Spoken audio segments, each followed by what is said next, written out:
Hi, everybody. I am here with Matthew Feldman. Matthew, thanks for being here today.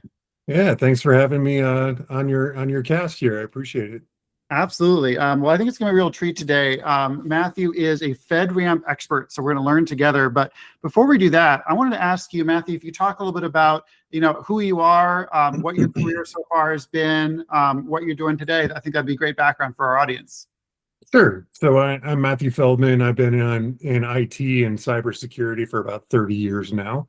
I started off in a help desk environment, helping users or customers gain access to the internet through an internet service provider. In that, I started to go through some certifications like A plus, Network plus, which then helped me to kind of launch pad myself into more of a help desk role. And I did that for a few years, and then I moved into systems administration. And I was administering Windows infrastructure and Mac, Apple infrastructure, server land, as well as endpoint, user protections.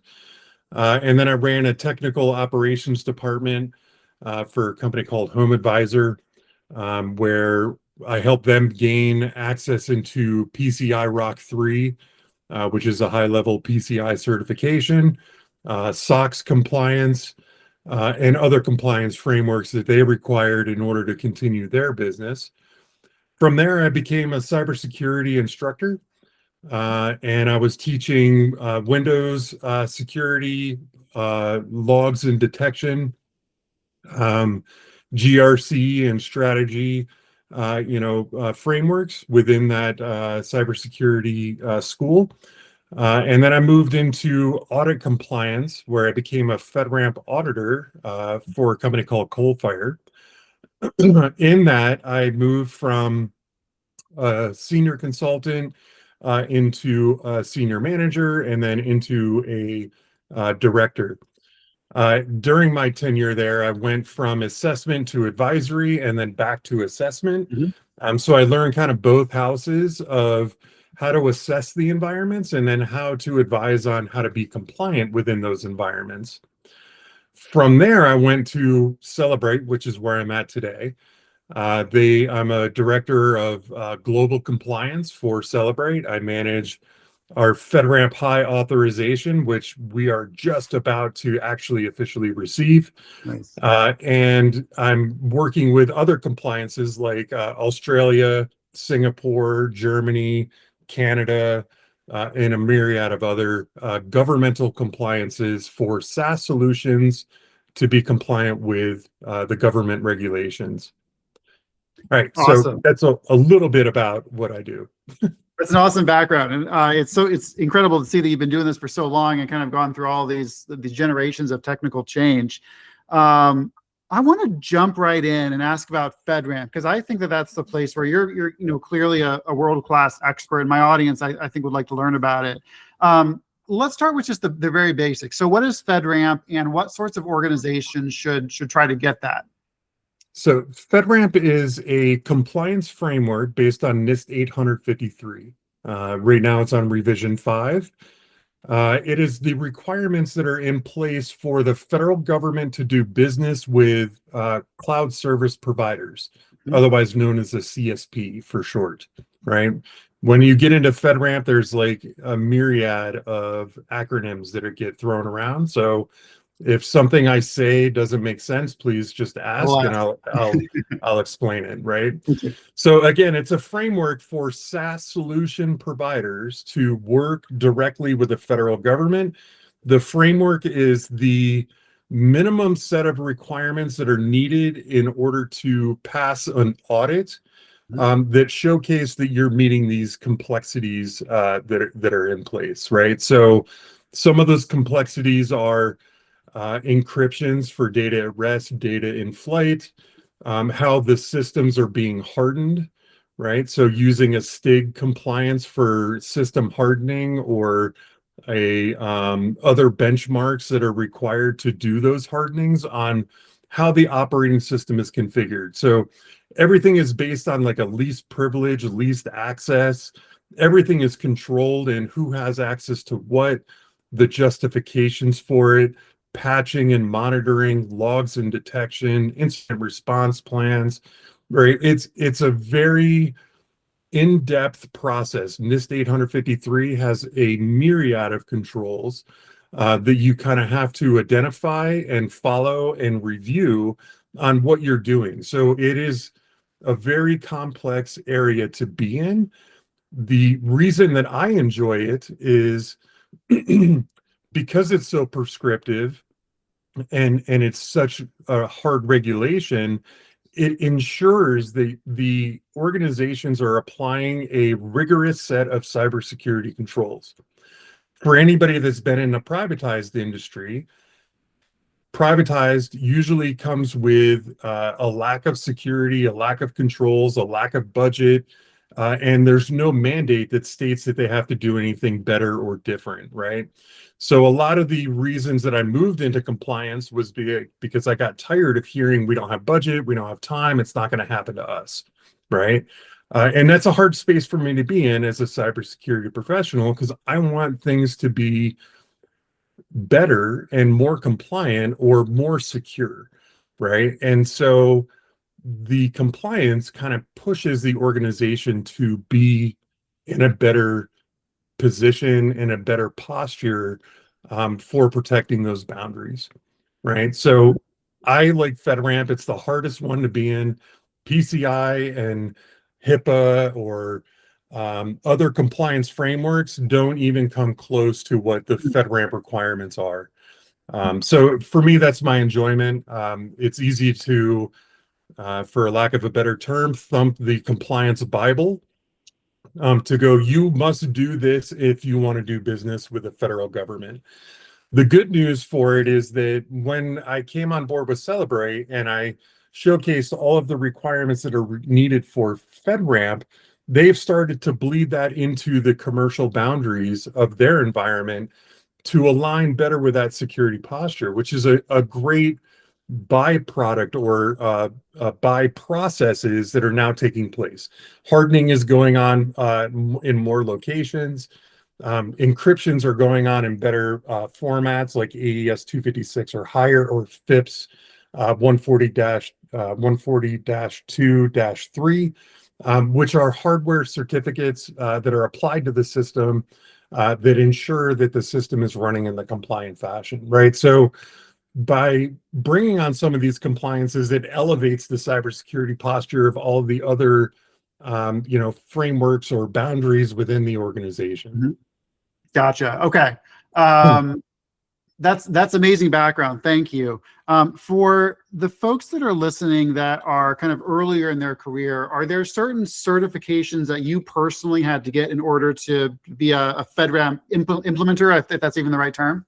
There is, right? So if you want to be an auditor, there's junior level auditor certifications that are required to be a FedRamp auditor, as well as a senior auditor. So the A2LA, which is the governing body of FedRamp auditing itself. So what Coalfire is called a 3PAO. It's a third party assessment organization, right? So that's what a 3PAO is. They're certified to audit for FedRamp. To be on the auditor team, you have to have certain certifications, right? So like a CISA, which is a ISACA certification that is specifically about auditing. There's the CISM, which is kind of a management framework for cybersecurity. The CISSP, which is a kind of a gold star for cybersecurity. If you have a CISSP, you get headhunted a lot more. The people understand that you have a high level understanding of a myriad of cybersecurity infrastructure and how it operates. And this is not just about the computer land. This is about physical security as well, account management, processes, strategies, businesses, GRC. They call it a mile wide, but an inch deep, where you have to know a lot about everything in an in-depth fashion. Mm-hmm. The CISSP is one of the harder certifications to get. There are requirements on you being in the industry and having an experience level in order for you to gain access to that certification. And then all of the three certifications I just mentioned all have continuing education requirements that you have to gain in order to maintain your certification over time. So those are just three of the certifications. There are a myriad of certifications that you can get that are going to help you kind of move through this.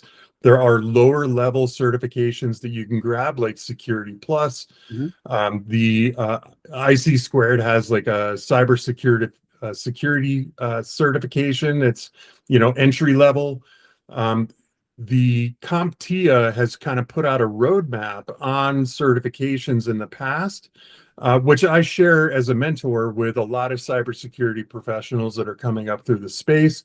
It'll kind of help guide you of like, what is it that you want to be, right? Where do you want to go inside, IT land or cybersecurity land? Using a roadmap is going to help you move to where it is that you want to go. You want to be a systems administrator, you want to be a database administrator, you want to go into cybersecurity. There are roadmaps for certifications that help you get there, right? Education is super important in the space.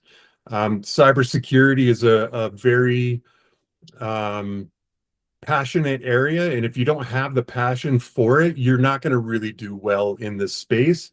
You have to be willing to learn. You have to be willing to continue to learn in order to be effective here. And I can't stress that part enough, right? Like you can do it and be mediocre at it, but to be really good at cybersecurity, you really need to be learning all the time.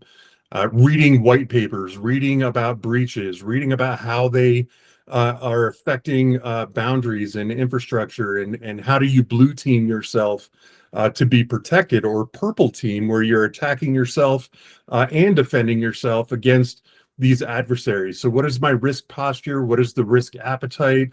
How does all of this play together in the strategies that you incorporate as an organization? So I know that's a little bit beyond FedRamp, but all of those aspects that I just mentioned are a part of FedRamp as well.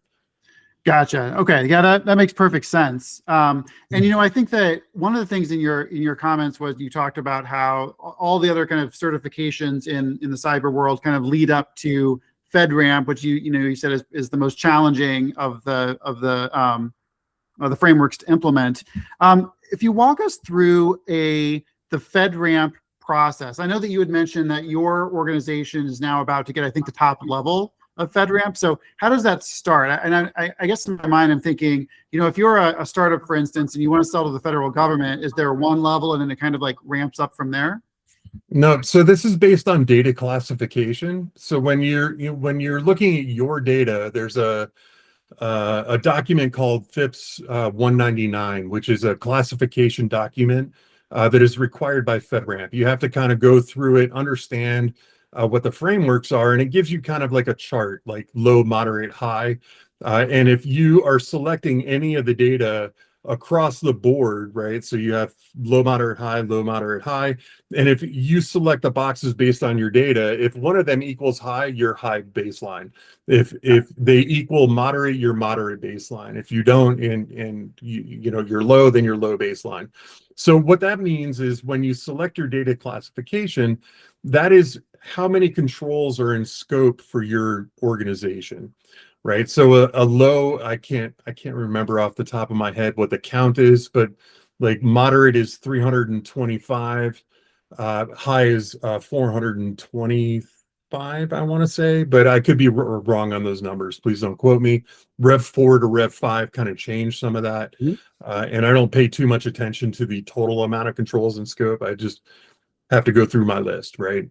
Yeah. So that dictates what the security posture that you need to adhere to in order to gain FedRamp authorization, right? So that's the beginning step, right? What is my data? What does it classify as? That dictates what level of FedRamp requirements I need to go there, right? So Cellebrite deals with law enforcement data, right? We're a forensics organization. We are capturing data from cell phones, and then we're compiling that data and That data is used by law enforcement. So we have a chain of custody that goes into place. We're meeting CJIS compliance, which is a criminal justice infrastructure. We can't be CJIS as we're not a law enforcement agency, but we can adhere to the CJIS requirements so that the agencies that utilize us know that we're meeting those compliances for them. Right. Interesting. That's like going beyond like what FedRamp requirements are, right? So I'm under other compliances, right? So when you're in FedRamp and I deal with, California, I have to adhere to the privacy laws and rules of California, right? Same with GDPR if I'm in the EU or wherever, right? So some of the things that I do as a compliance person is to try and look at my high watermark and then adhere everything to the highest level standard required, right? Which then helps the organization across the board and be more agile when they move into other frameworks or other locations, right? So FedRamp is a little special when it comes to things because, again, it's very prescriptive. When I look at global compliances, they're more risk-based, right? So I don't want to say the term, I can get away with more, but I don't have to be as strict or as stringent when I'm applying compliance into global frameworks because there's more acceptance, right? There's more mitigations that I can put into place or change my posture a little bit to meet the control, but not in the prescriptive way that's required by FedRamp. All right. I know I tangent a lot, so I apologize. No. That's really good background. One of the things that you had talked about is, there's different revisions and levels of FedRamp. I'd love to talk about AI a little bit. So is the FedRamp standard, it must be, the answer must be yes. How is the FedRamp standard changing in the world of AI in the last couple of years? So FedRamp is a little slow to adopt and make changes to things, right? Like every few years they come out with a new release, which will identify AI specifically. But as of right now, AI is going to conform to the regulation in the NIST 853 revision 5 document itself. So they're going to be looking at how do you harden the environment, least privilege, least access, the privacy rules and regulations, right? So there are no specific AI controls within the NIST 853 today. The US government has no regulation or an act that is specific about AI today. It's almost like the Wild West right now, right? Kind of if you've, seen the White House and kind of what they're putting out, the answer is, innovate, move quickly, right? That's kind of what they're pushing at right now. And there's no guidance on how to do this, in a compliant manner. There are some guidances that the White House has put out about AI, but it's not mandated in any way or, put into perspective of if you don't follow these rules, you're going to get a fine or you're going to be penalized in any kind of way right now. When we look at other countries like the EU Union, they have put out a very specific AI Act. And that act is required inside any EU nation as of today. So when I look at the AI that we're going to be integrating, what LLMs I'm going to be using, is there a prompt that users can interface with? I want to try and look at EU and what they're doing, what their regulations are. Now, I will state that state levels have started to put out some regulation requirements, like California, for instance, does have an AI guidance and standardization that is put out. Please don't ask me what it's called because I'd have to go try and look it up again. But those kinds of things are what I'm looking at inside FedRamp and how do we deal with that? I will state as well that NIST 853 is used across a myriad of other compliances like GovRamp, which is a state and local level version of FedRamp, right? So FedRamp is federal, GovRamp is state and local, and then there's the military, which is DoD, right? DoD has an uplift levels of 2, 4, 5, and 6. And those are both based on the same controls that FedRamp is based on, and they can live within the same boundary, right? So when I'm spinning up my FedRamp environment, I'm immediately, once I have my authorization, looking at going into GovRamp, which has reciprocity to the FedRamp authorization. And then I can do a slight uplift of a Delta control list that would get me into the DoD parameter. Now, in the design, there's separation between GovRamp, FedRamp, and DoD, meaning that DoD customers are not commingling with FedRamp customers.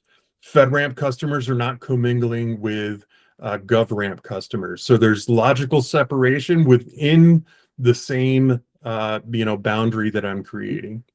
All right. So again, I tangent and I apologize. No, it's great background. So one of the things that you had said, just wanted to kind of pull it out a little bit, is the EU AI Act is kind of like the gold standard globally for AI governance now, or at least maybe you didn't say that, but I would say that. So when you're thinking about kind of your overall security posture, you're thinking like you've got to do all the FedRAMP stuff, which doesn't include much AI, but you're also putting into action most of the EU AI Act controls. Is that how you're thinking about it? I'm not required to utilize EU Act in my FedRAMP environment. What I am required is to stand up AI in a FedRAMP compliant manner based on the current control sets that are available, right? So again, we go into how is the system being hardened? Is data at rest, data in flight encrypted properly? Is access controls being applied to it, right? So it becomes just another system within my boundary. Right. And when we look at AI specifically and how it kind of operates, FedRAMP is a deny all except by exception format, right? So meaning that all of my firewall rules are denied, right? Until we authorize or approve an exception for that to go. Now, if a FedRAMP boundary is communicating with a website, right, and pulling data into the FedRAMP boundary, that website requires the same level of authorization for FedRAMP that I have. Meaning that if I leverage another cloud service provider, I'll use an example, Splunk SaaS solution, right? If I want to leverage Splunk or CrowdStrike, they are required to be FedRAMP high right alongside me. Right? Meaning that I now know that confidently they're meeting the same requirements that I'm meeting. They're not going to be in a lower security posture. So if I'm going to leverage an AI solution, let's just say OpenAI or Claude, right? If it's a cloud solution, it has to be FedRAMP high. If it's not, I can't leverage that. And if I'm creating a firewall rule that opens up a port to go somewhere, I have to validate what the security posture is there. Is it meeting the restrictions and requirements?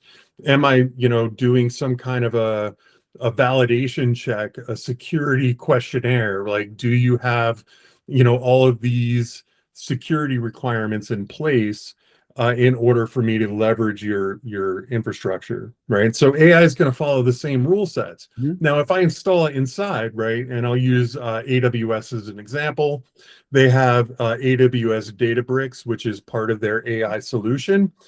I now need to go to AWS's website and go validate that solution, that service that they're providing, is also been FedRAMPed, right? And FedRAMPed in the same level that I'm at, right? So there's a compliance page that AWS has. I can go to the FedRAMP marketplace and look at the AWS offering and validate that the service that I want to leverage from AWS is meeting that compliance requirement. If it's not, I can't leverage it. I know Databricks is FedRAMP high because it's one of the things that I'm looking into actually right now. Where do you think, like, if you had to kind of put on your hat and your guessing hat, where do you think the FedRAMP standard will go with AI? Do you think that it's likely to be changed in this administration, or do you just get the sense that they're not looking to make any changes? So I definitely don't want to get super deep into politics. Of course not.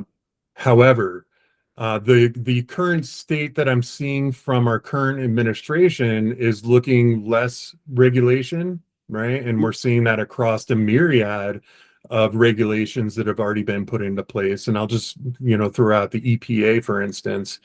Things are just kind of getting wiped out. That other administrations have kind of put into place, other laws and regulations and compliances that have been put into place. So based on the removal of current regulations that have been in effect, I can't see this administration putting in any kind of regulation against AI. Mhm. Okay. Yeah, that makes sense. That would certainly agree with what I'm seeing as well. I want to change the topic a little bit. I want to get your advice for my audience. So for folks that are starting out their journey in cybersecurity, information security, AI governance, what do you think are kind of the best ways to get started? Just for a young person who's got their first role, where should they be looking to go with their career? What sorts of roles and skills are growing right now? Well, cybersecurity is always growing. It's never going to go away, right? So getting a job as a SOC analyst or, going into like logs and detection is a great, easy entry-level launch pad for you to get into. But my suggestion, and again, if you go back into my career itself, I started off in help desk, right? Getting a job in IT and working within, the bounds of information technology is going to be your best bet. Entry level, take any job that you can get that puts you into the space that gives you experience. If you can get an entry level job in cybersecurity out of the gate, great. It is definitely difficult to move within different modalities inside IT. So it took me a long time to go from help desk to systems administration. It took me a long time to go from systems administration to cybersecurity, and I kind of had to fight my way through that. And even so much as taking a step backwards in pay and title in order to launch my career further. So don't be afraid to sacrifice, right, pay and titles in order to move yourself to the directions that you want to go. Set yourself a path. What is it that you want to be doing in the long term? Where's your end game? How do you map out where and how you get there? One of the things that I would recommend is, what is the job that you want? Go to LinkedIn, look for that job, and then reverse engineer the requirements that are needed in order to obtain that job. Then that sets you a pathway of where you are now and how do you get to where you want to go. Set yourself the milestones that are required to get there. Start to fulfill those milestones in order to gain the experience and gain the certifications, gain those education requirements in order to make yourself, into what it is that you want to become. I can't stress that enough, right? Like, and again, continuing education and what you think you want to be today and as your end game may change for you down the road. Be open to opportunities that come and present themselves to you. It may take you in a direction that you were unaware of, that you're actually more passionate about in the future. Moving jobs is not a bad thing, but if you're entry level, I highly recommend that you stick in your first job for at least a minimum of a year, if not 2 years, in order to gain kind of an experience level. Jumping job to job to job over time can look like a red flag to a lot of organizations. However, it's not a big ordeal. The industry for IT is usually about a 2-year watermark in order for that person to get burnt out, need to move to a different organization. There's a lot of reasons for that. They, kind of take place. Some of that is the culture of the organization. Some of it is that you don't agree with the direction that they're moving in. You fight with them about, different tools and infrastructure and security postures that they don't want to do. Spend the money. Eventually, you end up, just kind of looking to see where the grass is greener. I will also state that the grass is not always greener, right? When you leave an organization because you didn't agree or didn't like it, it doesn't mean it's going to be better in the next job that you go to. In fact, it's likely to be worse depending on the organization that you're going to. So just kind of keep those things in mind as you're thinking about your career. Your career is up to you. What you put into it is what you get out of it. And it's not rocket science to do it, but it is a passion, and you do need to apply and pursue. Persistence is key here. All right, Matthew, I'm going to let that be the last word. That's great advice for young people. I really appreciate you teaching us today. You've clearly got tons of experience. I personally learned a lot about how FedRamp works and GovRamp. I'm going to look that one up too. So Matthew, thanks so much for taking the time with us today. Yeah, I appreciate it. Thank you.